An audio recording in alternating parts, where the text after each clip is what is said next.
જય દ્વારકાધીશ મિત્રો, ચાલો આજની વાર્તા શરૂ કરીએ. અમદાવાદની એક મોટી સોસાયટીમાં દર સવારે એક દૂધવાળો આવતો. જનાના દરવાજા પાસે દૂધ મૂકી પૈસા લઈને એ ચૂપચાપ ચાલ્યો જતો. જુઓ તો ખરો, દવા પણ પહોંચાડે છે. દાળમાં કંઈક કાણું લાગે છે. હા, મને પણ શંકા છે. ફાઇલમાં ચેક કરવું પડશે.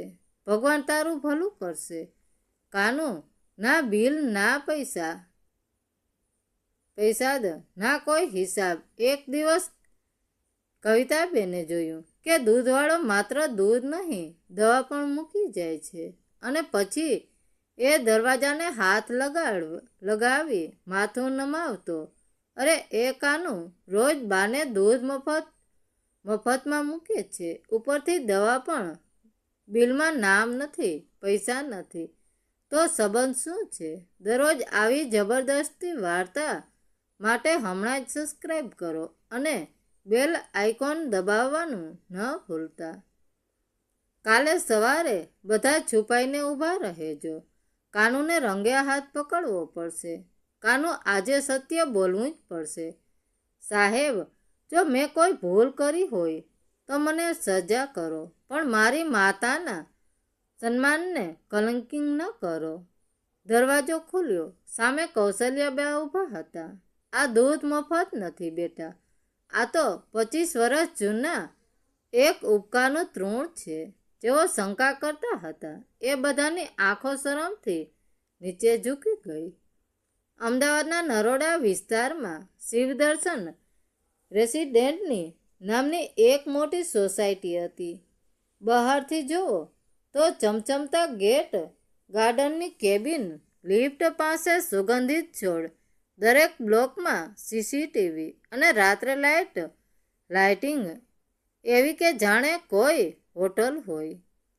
પણ અંદર રહેતા લોકોના દિલમાં પણ એટલી જ રોશની હતી કે નહીં, એ વાત થોડા જ દિવસોમાં આખી સોસાયટીને સમજાવવાની હતી.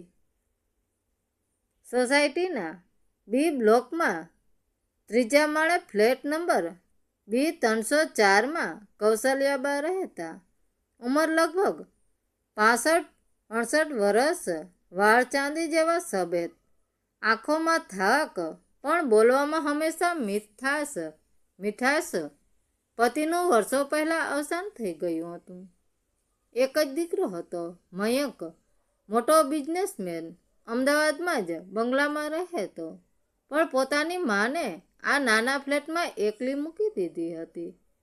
લોકો પૂછે, બા, મયંકભાઈ તો શહેરમાં જ રહે છે ને? બા હસીને કહે, હા દીકરા, ધંધામાં બહુ વ્યસ્ત રહે છે, સમય ક્યાં મળે. પણ એ હાસ્યની પાછળનો ખાલીપણો બહુ ઓછા લોકો સમજી શકતા. સોસાયટીમાં રોજ સવારે 6:30 વાગે દૂધવાળો આવતો. નામ હતું કાનજી, પણ બધા એને કાનો દૂધવાળો કહેતા. માથા પર સફેદ ટોપી, ખંભા પર થેલો અને સાયકલના પાછળના કેરિયરમાં દૂધના પાઉચ ભરેલા ડબ્બા. કાનું રોજ ખંડડી મારતો નહીં. જેને દૂધ લેવાનું હોય એના દરવાજા પાસે પાઉચ મૂકી આગળ નીકળી જતો. પણ એક વાત છેલ્લા 1 મહિનાથી સોસાયટીમાં ચર્ચાનો વિષય બની હતી. કાનું 304 એટલે કૌશલ્યાબાના ઘરના દરવાજા પાસે રોજ 2 પાઉચ દૂધ મૂકી જતો. એક નહીં, 2, ક્યારેક તો દહીંની નાની થેલી પણ. સોસાયટીના દૂધના બિલની લિસ્ટમાં કૌશલ્યાબાનું નામ જ ન હતું. આ વાત સૌપ્રથમ કોઈ કવિતાબેન B302માં રહેતા. આખી સોસાયટીમાં કયા શું થયું, કોના ઘરે કોણ આવ્યું, કોણે કેટલું કરિયાણું મગાવ્યું, એ બધું જાણવામાં એમને ખાસ રસ હતો. એક દિવસ સવારે બાલ્કનીમાં ઊભી રહી ચા પીતા એમણે જોયું કે કાનું ધીમેકથી આવ્યો. કૌશલ્યાબાના દરવાજા પાસે 2 પાઉચ મૂક્યા. એકવાર દરવાજાને હાથ લગાડી અને આશીર્વાદ લેતો હોય એમ માથું નમાવ્યું અને પછી આગળ નીકળી ગયો. કવિતાબેનના કાન ખડકાઈ ગયા. આ શું છે? દૂધ મૂકે છે ને બિલમાં નામ નથી. મફતમાં એ જ દિવસે સાંજે પાર્કિંગમાં મહિલાઓની મંડળી બેઠી હતી. વાતો તો શાકભાજીના ભાવથી શરૂ થઈ, પણ 5 મિનિટમાં કૌશલ્યાબા સુધી પહોંચી ગઈ. કવિતાબેને ધીમે અવાજે કહ્યું, તમે બધાએ ધ્યાન આપ્યું છે? આકાનું દૂધવાળો રોજ B304માં દૂધ મૂકે છે, પણ બાનું નામ બિલમાં નથી. રેખાબેન બોલ્યા, કેમ? કદાચ કેશમાં પૈસા આપતા હશે. કવિતાબેન નાક ચડાવીને બોલ્યા, હું દૂધવાળાની આખી લિસ્ટ જોઈ છે. ના નામ, ના બિલ, ના કેસ. કંઈ તો ગડબડ છે. એક મહિલા હસી પડી. એમાં શું ગડબડ? દૂધવાળો દયાળુ હશે. કવિતાબેન તરત બોલ્યા, આજકાલ દયાળુ કોણ હોય છે? અહીં લોકો લિફ્ટમાં શ્રીમસ્ત પણ મફતમાં નથી આપતા. વાત હવામાં ઉડીને આખી સોસાયટીમાં ફેલાઈ ગઈ. બીજા દિવસે વોચમેન ગણપતે પણ વાતમાં મીઠું મરચું નાખ્યું. સાહેબ, હું તો રોજ જોઉં છું, કનુભાઈ દૂધ મૂકે પછી થોડું ઊભા રહે છે. એક દિવસ તો મેં જોયું, બારણું ખુલ્યું ને અંદર પણ ગયા હતા. આ સાંભળીને સોસાયટીના સેક્રેટરી પ્રવીણભાઈની ભૂકુટી ચડી ગઈ. પ્રવીણભાઈ સોસાયટીમાં કાયદા કાનૂનના બહુ પક્કા. ગાડી ખોટી પાર્ક કરો તો મેસેજ, કચરો મોડો આપો તો નોટિસ, મહેમાનનું નામ એન્ટ્રીમાં ના લખાવ્યું હોય તો પૂછપરછ જ. એમણે મનમાં નક્કી કર્યું, આ બાબત સપટસ કરવી જ પડશે. એ દિવસે સાંજે કનુ દૂધનો હિસાબ લેવા આવ્યો ત્યારે પ્રવીણભાઈએ એને રોક્યો. કનુ, જરા અહીં આવ. કનુ સાયકલ ઊભી રાખીને નમ્રતાથી બોલ્યો, હા સાહેબ, બોલો. B304માં તું રોજ દૂધ મૂકે છે? હા સાહેબ, પણ એનું બિલ કોણ આપે છે? કનુનું એક પળ માટે ચૂપ થઈ ગયું. પછી ધીમેકથી બોલ્યો, એનું બિલ નથી સાહેબ. પ્રવીણભાઈનો અવાજ કઠણ થઈ ગયો. બિલ નથી એટલે મફતમાં મૂકે છે? હા સાહેબ. આ સાંભળીને આસપાસ ઊભેલા લોકો એકબીજાના સામે જોવા લાગ્યા. કવિતાબેન તો ત્યાં જ આવી ઊભી હતી. એમણે તરત કહ્યું, અરે વાહ, અમને તો 1 પાઉચમાં 1 રૂપિયા પણ ઓછો નથી કરતા ને ત્યાં 2 પાઉચ મફતમાં. કનુ શાંતિથી બોલ્યો, બેન, એમની વાત અલગ છે. અલગ એટલે શું? કવિતાબેનનો અવાજ વધારે ઊંચો થયો. આ સોસાયટી છે, અહીં નિયમ બધા માટે સરખા છે. એક ઘરમાં મફત દૂધ મૂકો તો કાલે બીજા બધા પણ કહેશે. કનુએ આંખ નીચી કરી દીધી. મારે કોઈને સામે કંઈ કહેવું નથી. એ ધીમેકથી બોલ્યો, તમે મને જે દંડ કરવો હોય એ કરો, પણ એ ઘરના દૂધ વિશે પૂછશો નહીં. આ વાક્યથી લોકોની શંકા વધુ વધી ગઈ. પ્રવીણભાઈએ કઠોર રીતે કહ્યું, ના, હવે તો પૂછવું જ પડશે. તું સોસાયટીમાં આવે છે, અંદર જાય છે, મફત દૂધ મૂકે છે, કોઈ કારણ હશે જ. કાનુ એ માત્ર એટલું કહ્યું, કારણ છે સાહેબ, પણ એ મારી અને બાની વચ્ચેની વાત છે. કવિતાબેન તરત બોલ્યા, જુઓ, હવે તો વાત બહુ ગંભીર લાગે છે. એ રાતે સોસાયટીના વોટ્સઅપ ગ્રુપમાં મેસેજનો વરસાદ શરૂ થઈ ગયો. દૂધવાળો B304માં કેમ જાય છે? સિક્યોરિટી ઇસ્યુ છે. વૃદ્ધ મહિલા એકલી રહે છે. તપાસ કરાવવી જોઈએ. કદાચ પૈસાની લેવડ દેવડ હશે. કદાચ બા પર કોઈ દબાણ હશે. કોઈએ એમ પણ લખ્યું, આજકાલ કોઈ કોઈને મફતમાં કાંઈ આપતું નથી. કંઈક અંદરની વાત છે. કૌશલ્યાબા એક ગ્રુપમાં નહોતા. એમની પાસે જૂનો કીપેડ ફોન હતો. એમને ખબર પણ નહોતી કે આખી સોસાયટી એમના નામે ચર્ચા કરી રહી છે. ત્રીજા દિવસે સવારે કાનુ ફરી દૂધ મૂકવા આવ્યો.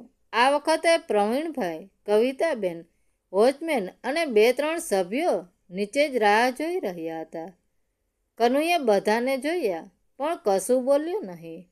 સીધો 3જા માળે ગયો. કવિતાબેન ધીમેકથી બોલ્યા, ચાલો આજે તો પકડીએ જ. બધા પાછળ ગયા. કનુએ બી 304ના દરવાજા પાસે દૂધના 2 પાઉચ મૂકી દીધા. પછી થેલીમાંથી નાની દવાની પટ્ટી કાઢી અને દૂધની બાજુમાં મૂકી. કવિતાબેન ચોંકી ગયા. દવા પણ આપે છે. પ્રવીણભાઈ આગળ વધ્યા. કાનુ ગભરાઈ ગયો. સાહેબ તમે? હા અમે. હવે વાત અહીં પૂરી નહીં થાય. બારણું ખખડાવો. કાનુનો ચહેરો ઉતરી ગયો. સાહેબ બાને તકલીફ થશે. તકલીફ અમને પણ થઈ રહી છે. ખખડાવો. કાનુએ ધીમેકથી બેલ વગાડી. અંદરથી થોડીવાર પછી કૌશલ્યાબાનો અવાજ આવ્યો, આવી દીકરા. દરવાજો ખોલ્યો. કૌશલ્યાબા સામે ઊભેલા હતા. હાથમાં લાકડી ખંભા, જૂનું શાલ. આંખોમાં ઊંઘનો થાક હતો. પણ ચહેરા પર કાનુને જોઈ મમતા આવી ગયો કાનુ. પછી એમની નજર પાછળ ઊભેલા લોકો પર ગઈ. અરે તમે બધા? પ્રવીણભાઈએ થોડો ગળું સાફ કર્યો. બા અમારે એક વાત પૂછવી છે. હા દીકરા પૂછો. કવિતાબેન સીધું બોલી ગયા. બા આ દૂધવાળો તમને રોજ મફતમાં દૂધ આપે છે, દવા પણ આપે છે. કેમ? કૌશલ્યાબાનો ચહેરો એકદમ નિર્જીવ થઈ ગયો. એમણે કનુ તરફ જોયું. કાનુએ આંખથી વિનંતી કરી, જાણે કહેતો હોય, બા ના કહેજો. પણ કવિતાબેન અટકવાના નહોતા. બોલો ને બા, અમે બધા સોસાયટીના લોકો છીએ. અમને જાણવાનો અધિકાર છે. આ વખતે બાના ચહેરા પર મીઠી કરુણતા આવી. અધિકાર? બાઈએ ધીમેકથી કહ્યું. હા અધિકાર છે. પડોશી છો ને? પણ દીકરા પડોશીનો અધિકાર માત્ર પૂછવામાં હોય છે કે સમજવામાં પણ હોય છે? બધા ચૂપ થઈ ગયા. પ્રવીણભાઈએ અવાજ નરમ કર્યો.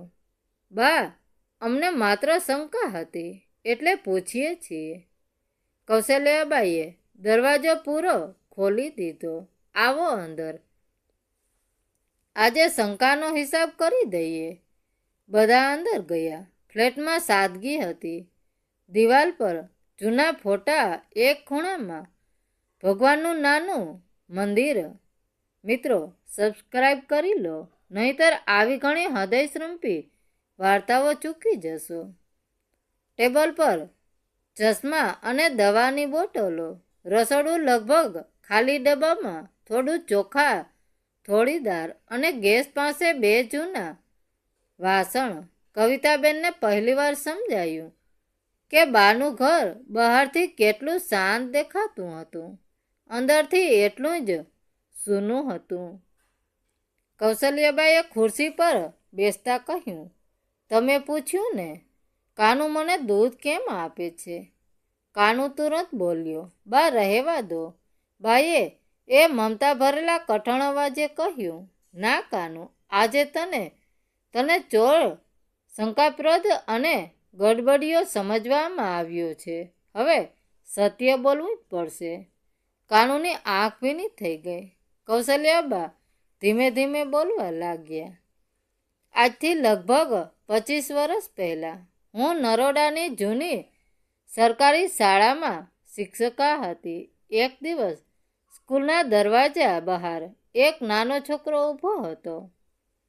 કપડાં ફાટેલા, પગમાં ચંપલ નહીં અને આંખોમાં ભૂખ. બધાએ કાનુનું તરફ જોયું. બા આગળ બોલ્યા, એ છોકરો આજ કાનો હતો. એના પિતા દૂધ વેચતા એક અકસ્માતમાં ગયા. માં બીમારમાં ગઈ. સગાઈએ 2 દિવસ રોટલી આપી, પછી બધાએ હાથ ઊંચા કરી દીધા. કાનું માથું નમાવી ઊભો રહ્યો. એ રોજ સ્કૂલની બહાર ઊભો રહેતો. બાળકો ટિફિન ખાય ત્યારે દૂરથી જોતો. એક દિવસ મેં એને પૂછ્યું, બેટા ભૂખ લાગી છે?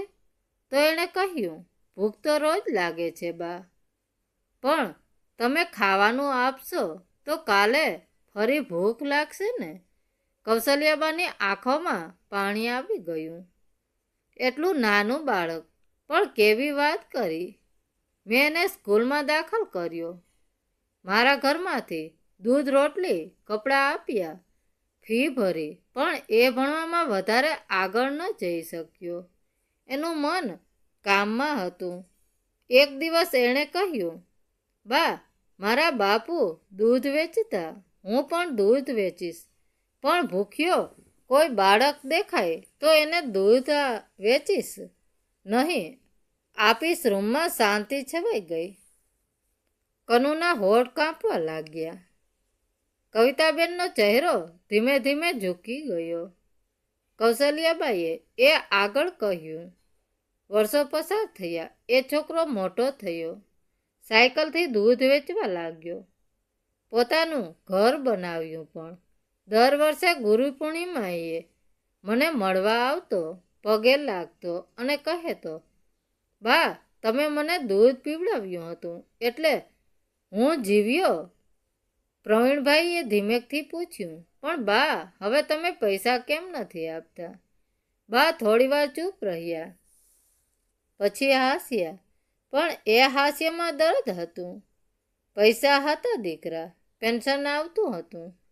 પતિએ આ ફ્લેટ મારા નામે કર્યો હતો, પણ મારો દીકરો મયંક એણે કહ્યું, મમ્મી ટેક્સ અને કાગળની સરળતા માટે પાવર ઓફ આઈડીની સાઇન કરી દો. મેં દીકરા પર વિશ્વાસ કર્યો, સાઇન કરી દીધું. બાના અવાજમાં કંપારી આવી. પછી ધીમે ધીમે બેંકનું કામ એની પાસે ગયું. પેન્શનના પૈસા લેતો ગયો. કહ્યું, મમ્મી હું મેનેજ કરું છું. હું પણ માનતી રહી. એક દિવસ ખબર પડી કે મારા ખાતામાંથી પૈસા ખાલી થઈ ગયા. મેં પૂછ્યું તો એ બોલ્યો, તમને શું જોઈએ છે? ફ્લેટમાં રહેવા દીધા છે ને, વધારે નાટક ન કરો. આ સાંભળીને રૂમમાં ઊભેલી દરેક વ્યક્તિની આંખ નીચે થઈ ગઈ. કવિતાબેનને પોતાની જ વાત યાદ આવી. આજકાલ કોઈ મફતમાં કંઈ આપતું નથી. બા આગળ બોલ્યા, હું કોઈને કહું કેવી રીતે? સોસાયટીમાં સોની સામે હાથ ફેલાવું, જે સંતાન માટે જીવન આપી દીધું. એ જ સંતાનથી દુઃખ મળ્યું હોય તો માણસ ગરીબ સહન કરી લે, પણ અપમાન સહન નથી કરી શકતો. એમણે કનુ તરફ જોઈ કહ્યું, એક દિવસ કનુનું દૂધ લઈને આવ્યો. મેં કહ્યું, દીકરા આજથી દૂધ બંધ કરજે, પૈસા નથી. કાનુ રડી પડ્યો. બા બસ કરો. પણ બા બોલતા રહ્યા. એ દિવસે કનુએ મને એક જ વાત કરી. બોલ્યો, બા તમે મને ક્યારેય પૈસા લઈને દૂધ પીવડાવ્યું હતું? તમે તો મને જીવન આપ્યું હતું. હવે હું તમને દૂધ આપું છું તો એ મફત નથી, એ તો દેવું ચૂકવી રહ્યો છું. કાનુએ આંખ પહોંચી. બા મને રોકે છે સાહેબ, એ બોલ્યો. કહે છે દૂધ ના મૂક, પણ હું કેવી રીતે ના મૂકું? મારી દુકાનમાં રોજ 100-200 પાઉચ વેચાય છે. એમાં 2 પાઉચ બા માટે રાખું તો મારું શું જાય? દવા પણ સરકારી હોસ્પિટલથી લાવી આપું છું. ક્યારેક પૈસા મારા, ક્યારેક ડૉક્ટર ઓળખીતો છે. પ્રવીણભાઈના હોઠ સુકાઈ ગયા. કાનો આગળ બોલ્યો, પણ મેં બાની ઇજ્જત રાખવા માટે કોઈને કહ્યું નહીં. તમે બધાએ વિચાર્યું કે હું કાંઈ ખોટું કરું છું, પણ સાહેબ, હું દૂધ વેચું છું, ઈમાન નહીં. આ વાક્ય જાણે આખા રૂમમાં ગુંજી ગયું. કવિતાબેનની આંખમાંથી પાણી નીકળી ગયું. બા, એમણે ધીમેકથી કહ્યું, અમને ખબર જ નહોતી. કૌશલ્યાબાઈએ શાંતિથી કહ્યું, ખબર લેવાની કોશિશ કરી હતી, કોઈ પાસે જવાબ નહોતો. બાએ દિવાલ પર ટાંગેલા ફોટા તરફ જોયું. એમાં યુવાન મયંક એમની ગોદમાં બેઠેલો હતો. આ સોસાયટીમાં કેટલા લોકો છે? રોજ કોઈના કોઈ મારી બાજુથી પસાર થાય છે, પણ મેં 3 દિવસ દરવાજો ના ખોલ્યો.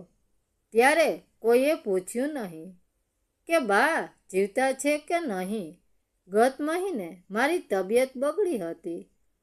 કાનો દૂધ મૂકવા આવ્યો, અંદરથી અવાજ ન આવ્યો તો દરવાજો ખખડાવ્યો. એ જ મને હોસ્પિટલ લઈ ગયો. એ દિવસથી એ દવા પણ મૂકે છે. વોચમેન ગણપતનું માથું શરમથી ઝૂકી ગયું. એણે ધીમેકથી કહ્યું, બા, એ દિવસે કનુભાઈ અંદર ગયા હતા એટલે મેં ખરાબ વિચાર કર્યો. કાનૂનું બોલ્યા, ગણપતભાઈ, તમે તમારી ફરજ કરી, પણ લોકો શંકા કરતા પહેલા સત્ય પૂછે તો સારું. પ્રવીણભાઈ ઊભા થઈ ગયા. એમનો અવાજ ભરાઈ ગયો.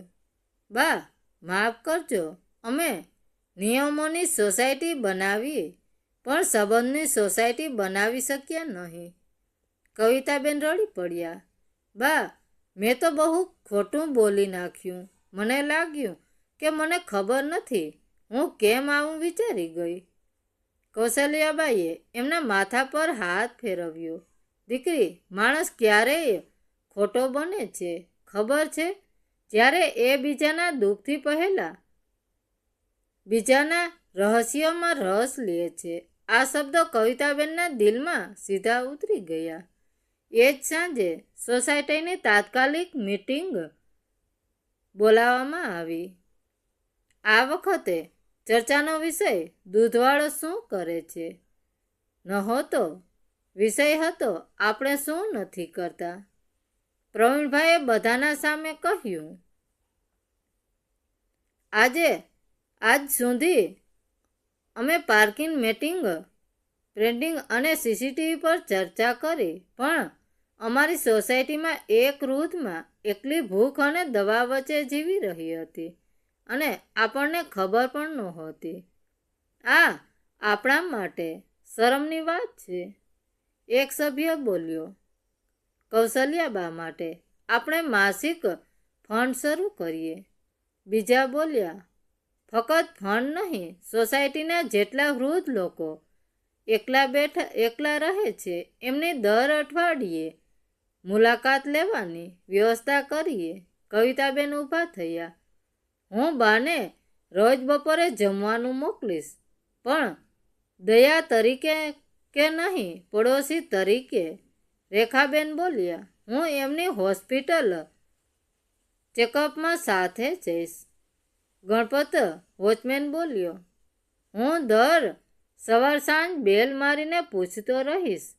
કાનુ પાછળ ઊભો હતો. એને લાગ્યું કે કદાચ આજે બાની એકલતા થોડી ઓછી થઈ જશે. પણ કૌશલ્યાબા ધીમેકથી ઊભા થયા અને બોલ્યા, મને ભિક્ષા નહીં જોઈએ.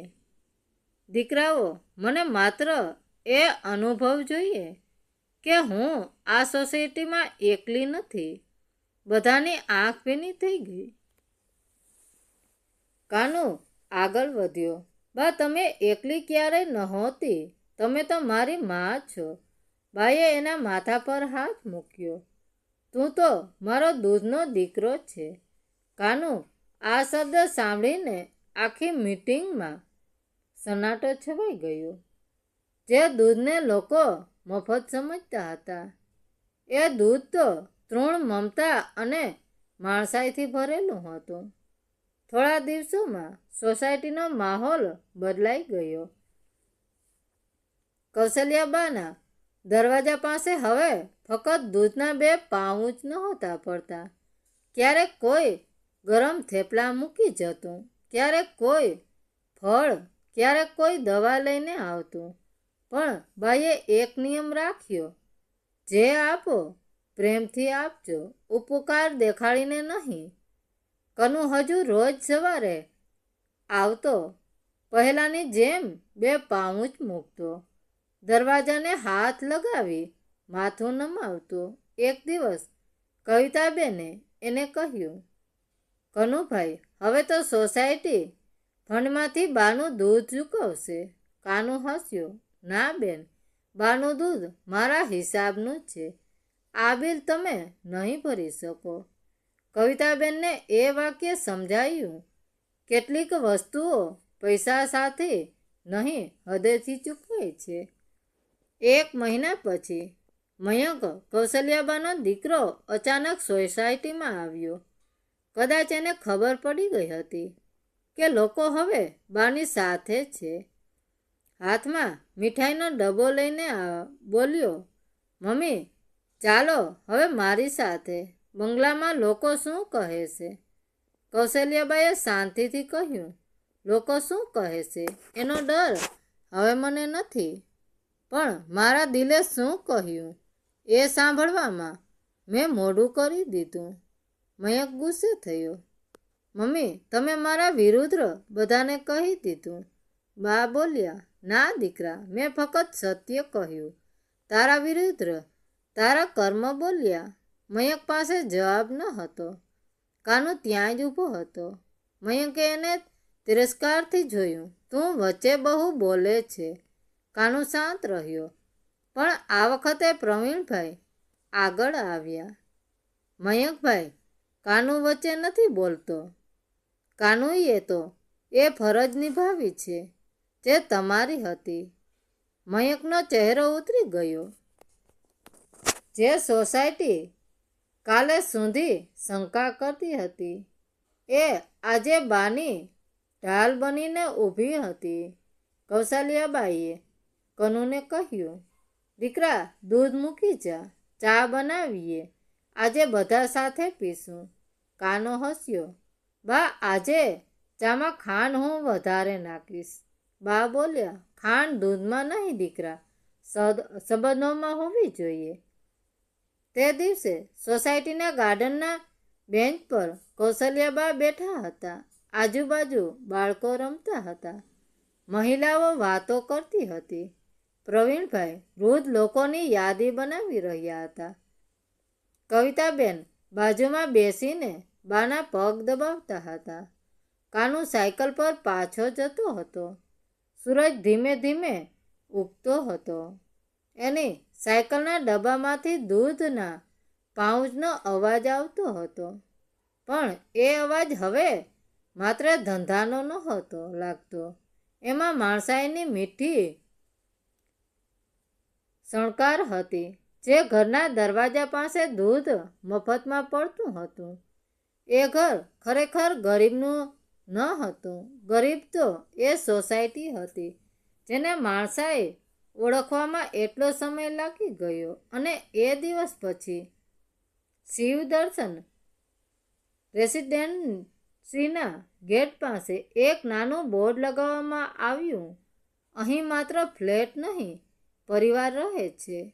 પણ કાનુ જ્યારે પણ એ બોર્ડ પાસેથી પસાર થતો, એની આંખો કૌશલ્યાબાના દરવાજા તરફ જતી, કારણ કે એ જાણતો હતો, 1 લાઈક, 1 સબસ્ક્રાઈબ અને 1 શેર, બસ એટલો સપોર્ટ જરૂરથી આપજો. હોને દૂધ સફેદ હોય છે, પણ એમાં છુપાયેલી મમતા દેખાય છે. ફક્ત એમને જેમના દિલ પર શંકાનો કાળો રંગ ચડેલો ના હોય. મિત્રો, વાર્તા કેવી લાગી? સારી લાગી હોય તો કોમેન્ટ કરીને જરૂર જણાવજો. ધન્યવાદ મિત્રો. રાધે રાધે. જય દ્વારકાધીશ.